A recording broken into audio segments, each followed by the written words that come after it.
Heather, you might be asking about any number of books. I published a few during the first year of COVID. Just look up on Amazon and you'll find my books. You might be thinking though of A Year of Torah, which is the collection and adaptation of the learning that we had done in the first year of our broadcast. Let's get to the parsha, but let me premise it with a little bit of where I am at the moment. I'm fine, but last night my son and I were in a car accident. He's fine too, thank God. Um, where we were driving to a program at his school, and a car came out of their driveway and hit the side of our car on the passenger side. Miraculously, all of us are safe. All of us walked away fine. The car's not so much. Tells me how much gratitude we should all have for engineers of cars who create safety where otherwise, God forbid, there might not have been. So that's where I am. Um, so I wanted to share that with you because, we as a community show up for each other, and part of what I know rabbis need to remember to do, and so I'm taking advantage of that discipline, is acknowledge when they, as part of community, need to turn to community. So this is me turning to all of us and saying I am grateful that my son and I are okay. I'm grateful that the other driver is okay too. And this will be more of a hassle than anything else. Yes, Judy, as you just wrote, I'm feeling the wisdom of your Father. It can be replaced. Amen. Amen. Amen.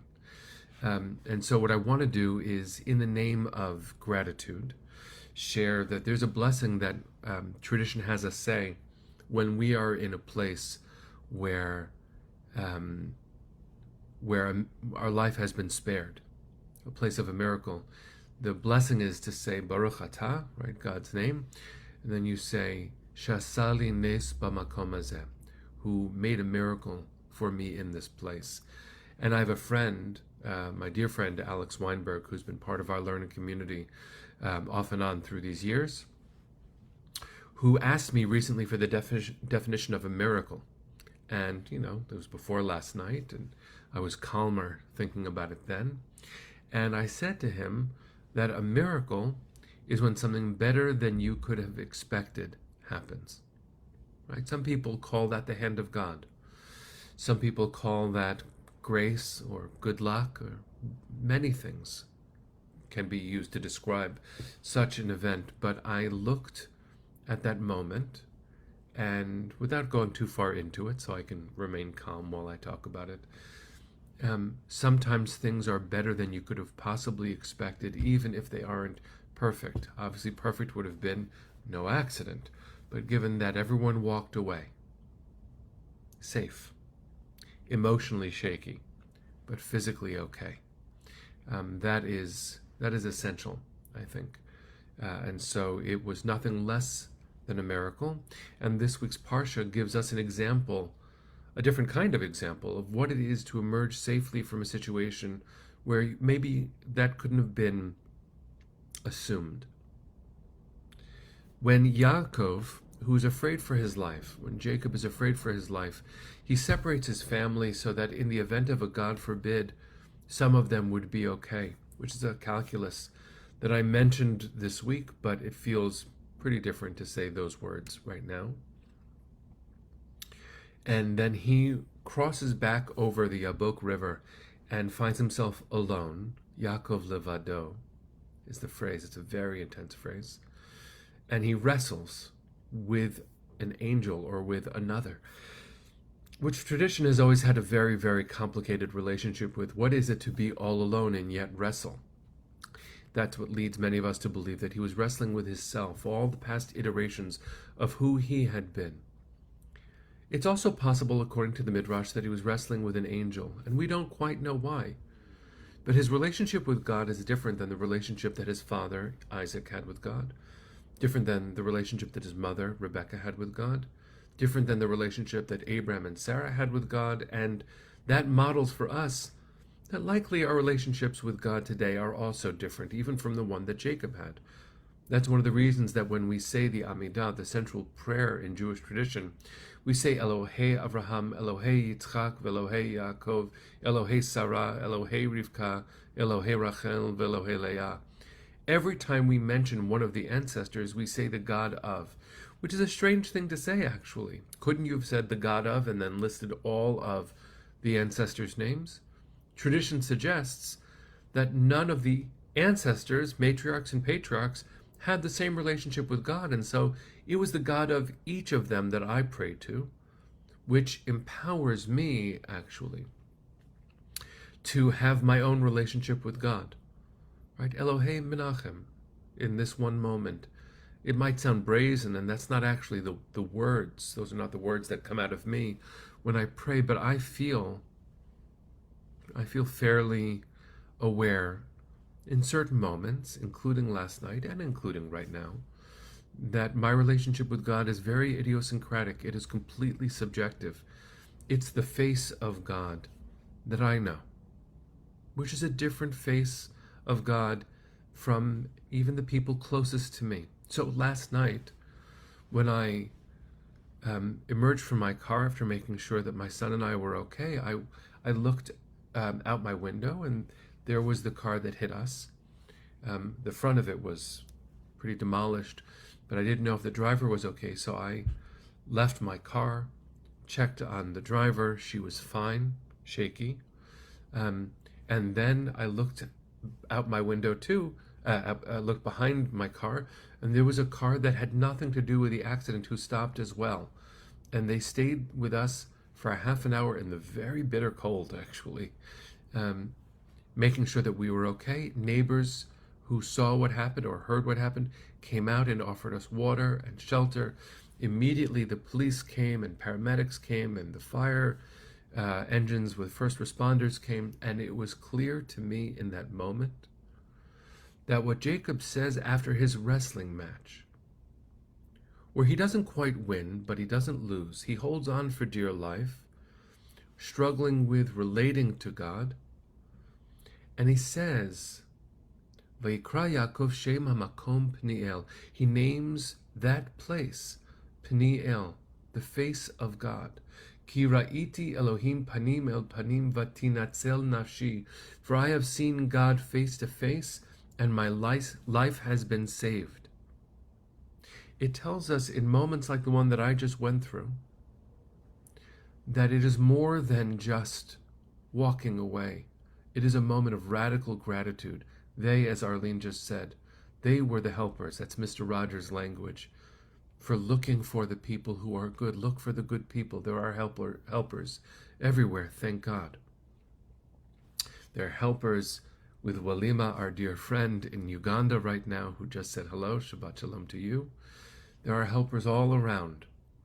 Now, if it sounds like some outside of the text observation, I want to offer us that throughout this parsha, the word face happens all the time. The reason why Jacob sends gifts after gifts to Esav, his brother, is, in his own words, in the Torah, because perhaps by showing this face, his face will be pleased, and then when he sees my face will be lifted, and then he fights God. He struggles with this angel or with himself, and he names the place the face of God, Peniel, and then when he finally does see Esav, his brother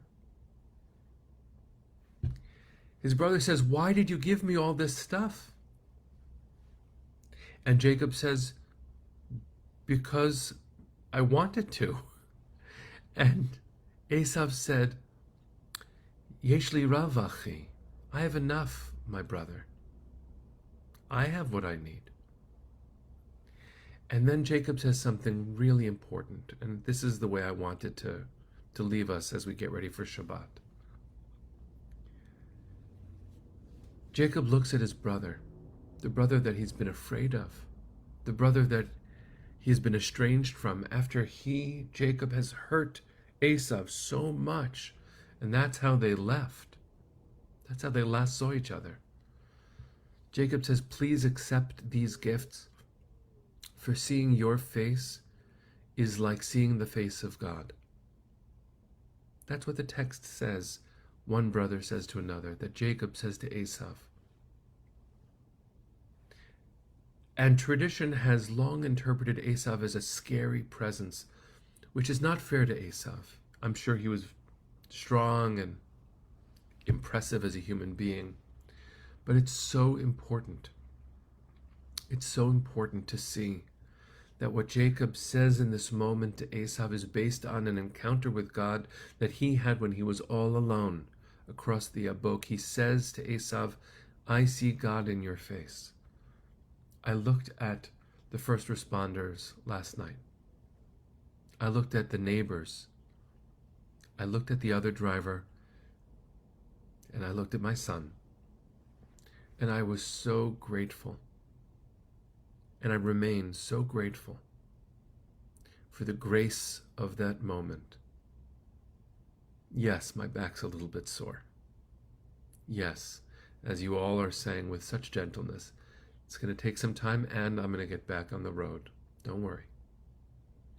But it was a moment of seeing God's face in the faces of other human beings, because our lives had all been spared. So when you are in a moment where a miracle happens, a place where a miracle happens, that's when we say, Sha'asali nes b'makom hazeh, God, you made a miracle in this place.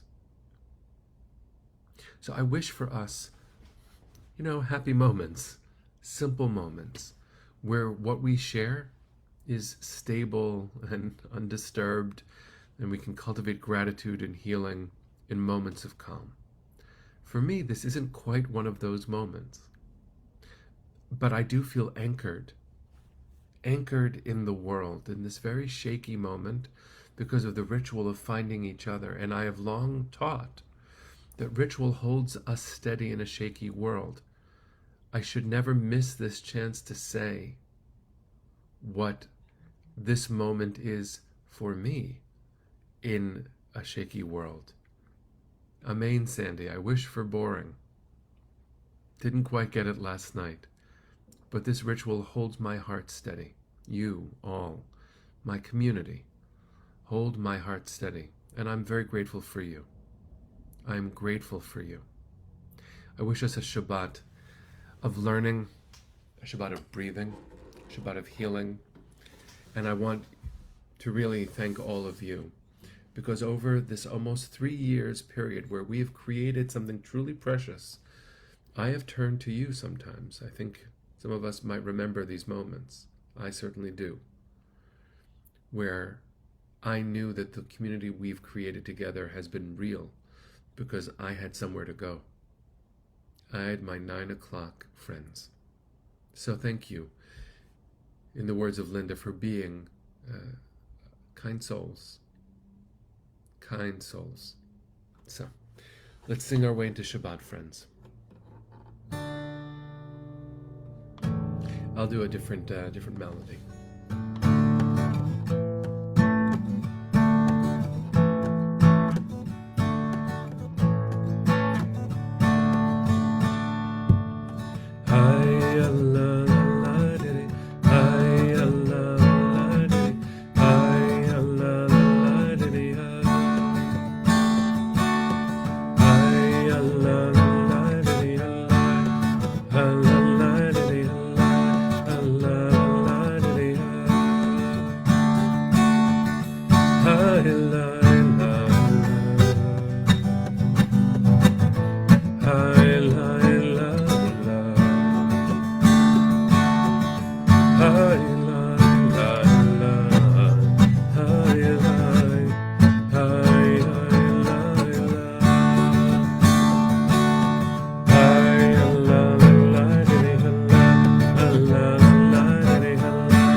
Shabbat Shalom, friends. See you on Monday.